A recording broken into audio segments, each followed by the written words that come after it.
there's other things that trying to do it fast may end up making it slower than if you do the stakeholder process effectively from the get-go. Correct. Just to make sure I'm summing that up right. Yep. Okay, since I didn't talk about dams specifically, now I will. How's that? I'm concerned that removing carbon-free electrical generation capacity in light of the recent UN report on climate change is irresponsible and potentially catastrophic. As a practical matter, congressional action will be necessary to remove these facilities. To achieve this result, a regional consensus would need to develop that includes our neighboring states. I have not yet been convinced that the habitat between the lower Snake dams and the much larger dams in Idaho is capable of producing the results that are needed. I have learned that the consequences of removing the facilities would depress salmonid activity below the dams for several years as accumulated sediments, just as what was said, make their way through the system. I simply cannot support an action that includes significant environmental trade-offs and causes harm to local economies. How does dam removal reduce carbon emissions for our state? Are there other dams or other habitat projects that might have significant productivity benefits that might be considered? And I do believe that answer is yes. I won't go into the detail, but I received a recent list from the Army Corps of projects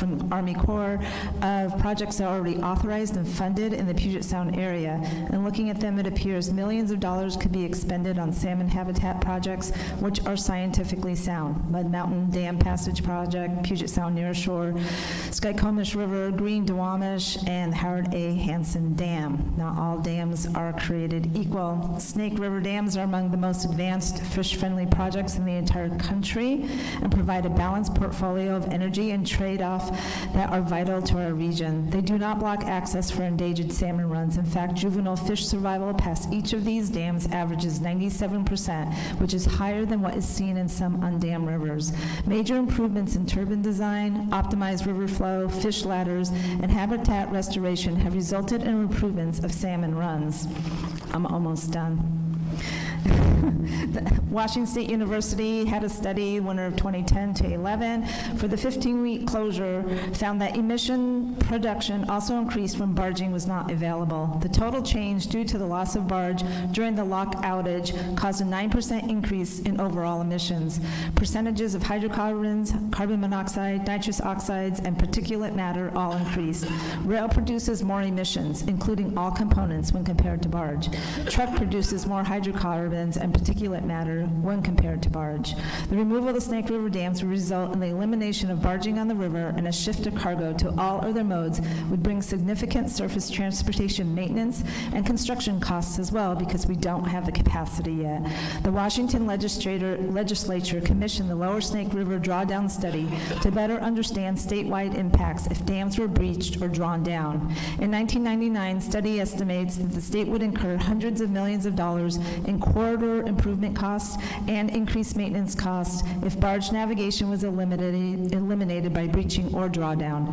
On the Snake River alone, over 4.3 million tons of cargo was moved by barge in 2014, which kept 174,400 semi-trucks off the highways and 43,610 rail cars off rail lines.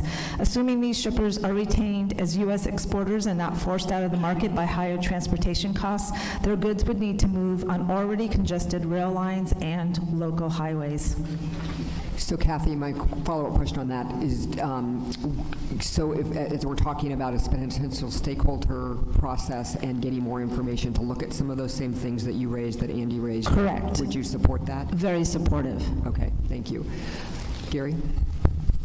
So how much more can I say after Kathy just shared everything?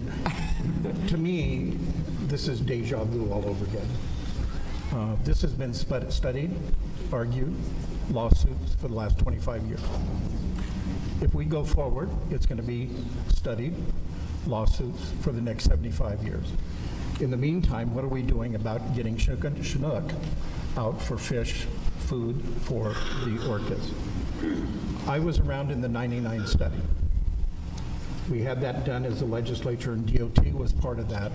And we did what was called the McNary drawdown to see what impact it would have when you lowered down behind the river, the dams, what impact would be caused. In doing that drawdown, number one, you stranded an awful lot of salmon along the shore. Number two, what they didn't realize they would find, but I think it was back to what Commissioner Hoover was talking about, real cost impacts, because once those pools are decreased, the sides of the walls will start to slough. And what's along the sides of the walls of the Columbia River is all your rail traffic, is all your truck traffic, is all of your utilities. So an impact in the rural areas is going to be tremendous of relocating all of those facilities that are currently along the Columbia River and along these four Snake River dams. I can get emotional about this because I'm from Eastern Washington. And it's always talking about moving the Snake River dams. It's talking about removing water capacity that we have to produce the food, and I don't want to take too much of Tom's thunder, that is needed for everybody over here to eat.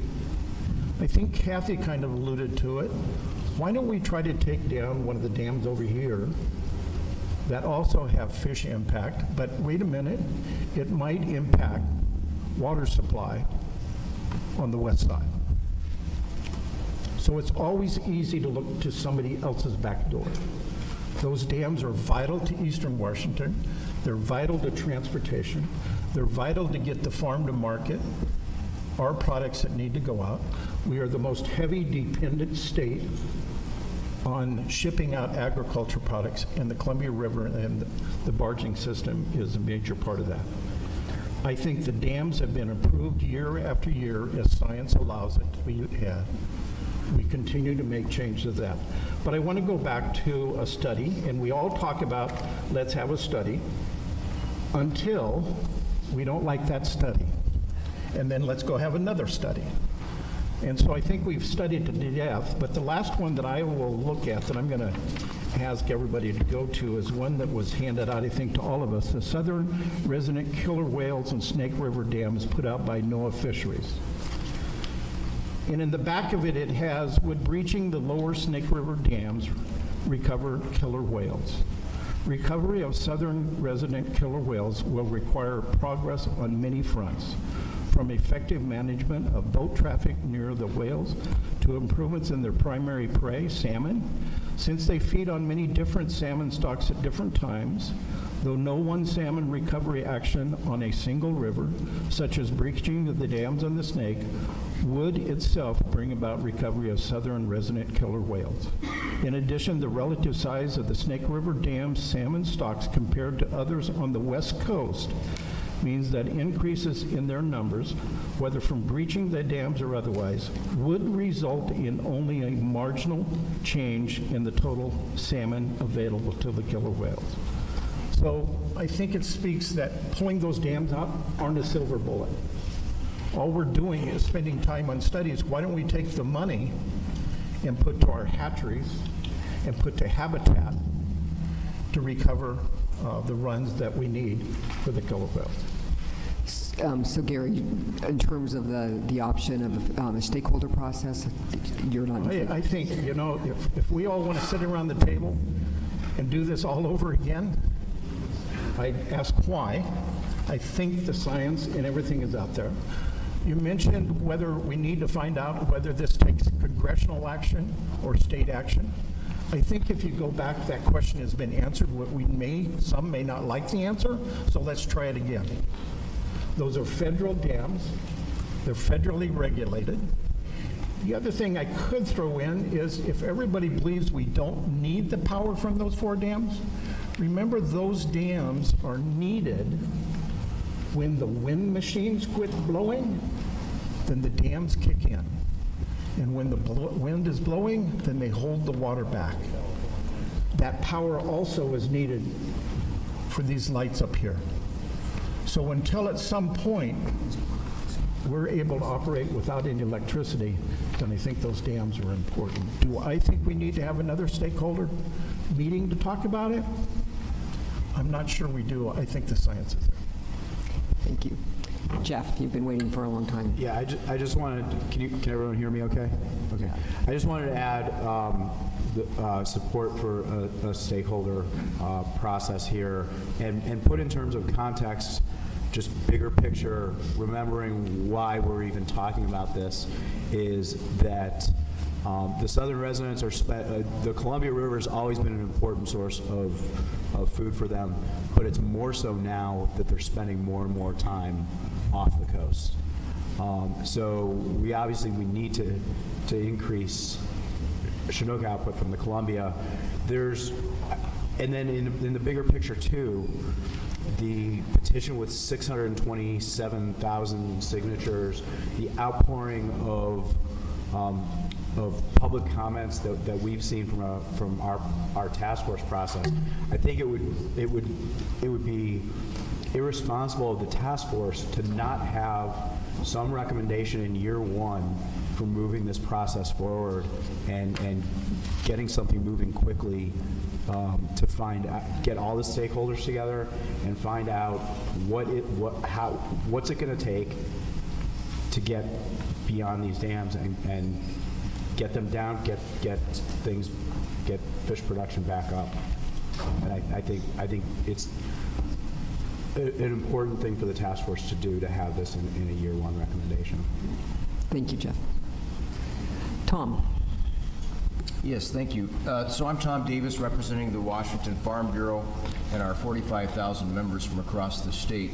As many of you likely know, or maybe you don't know, ag is the second largest industry in our state, employing some 164,000 people. In eastern Washington, ag is the giant. If ag wasn't